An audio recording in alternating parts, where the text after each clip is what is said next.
நீர்பிடிப்பு பகுதிகளில் தொடரும் கனமழையால் வைகை அணைக்கான நீர்வரத்து மீண்டும் அதிகரித்துள்ளது. கூடுதல் தகவல்களுடன் இணைகிறார் செய்தியாளர் சிவா. சிவா, விரிவான தகவல் என்ன? வைகை அணையின் நீர்பிடிப்பு பகுதிகளில் தொடர்ந்து கனமழை பெய்கிறது. இதனால் தற்போது இரண்டாவது கட்ட வெள்ள அபாய எச்சரிக்கை விடுக்கப்பட்டுள்ளது. கடந்த 18ஆம் தேதி வைகை அணையின் நீர்மட்டம் 66 அடியாக உயர்ந்தவுடன் முதல் வெள்ள அபாய எச்சரிக்கை விடப்பட்டது.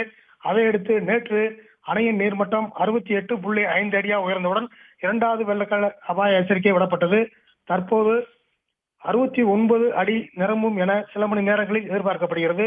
இதையடுத்து அணைக்கு வரும் உபரி நீர் முழுவதுமாக திறக்கப்படும் வாய்ப்பு உள்ளது என பொதுப்பணித்துறையினர் எச்சரிக்கை விடுத்துள்ளனர். குறிப்பாக மதுரை, தேனி, திண்டுக்கல், சிவகங்கை, ராமநாதபுரம் ஆகிய 5 தென் மாவட்ட மக்களுக்கு இந்த வெள்ள அபாய எச்சரிக்கை விடுக்கப்பட்டுள்ளது. இதனால் வைகை ஆற்றில் கரையோரம் வசிக்கும் பொதுமக்கள் பாதுகாப்பான இடங்களுக்கு செல்லுமாறு அறிவுறுத்தப்பட்டுள்ளனர்.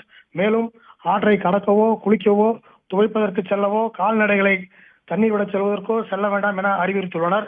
வைகையின் மொத்த உயரம் 71 அடியில் தற்போது அணையின் நீர்மட்டம் 68.5 அடியை கடந்து விட்டது. அணைக்கு நீர்வரத்து 6071 கன அடியாக உள்ளது. அணையில் நீர் இருப்பு 5513 மில்லியன் கன அடியாக உள்ளது. தொடர்ந்து வைகை அணையின் நீர்பிடிப்பு பகுதியிலான வருஷநாடு மேற்கு தொடர்ச்சி மலைப்பகுதிகளிலும் கேரள மாநில எல்கை மேற்கு தொடர்ச்சி மலைப்பகுதிகளிலும் மழை பெய்து வருகிறது. இதனால் போடி பகுதியிலிருந்து வரும் கொட்டக்குரிய ஆற்றிலும் வெள்ளப்பெருக்கு ஏற்பட்டுள்ளது. வீரபாண்டி வழியாக வரும் பெரியார் அணையிலிருந்து திறக்கப்பட்டு வரும் தண்ணீரான முல்லை பெரியார் அணையிலும் வெள்ளப்பெருக்கு ஏற்பட்டுள்ளது. அதே போல வருஷநாடு பகுதியிலிருந்து வரும் மூளை ஆற்றிலும் வெள்ளப்பெருக்கு ஏற்பட்டுள்ளது. இது தவிர மேற்கு தொடர்ச்சி மலைப்பகுதியில் வரும் காற்றாற்று ஓடைகளிலும் வரும் வெள்ள நீரும் வைகை அணைக்கு வந்து சேர்கிறது. இதனால் வைகை அணை எந்த நேரத்திலும் நிரம்பும் நிலை ஏற்பட்டுள்ளது.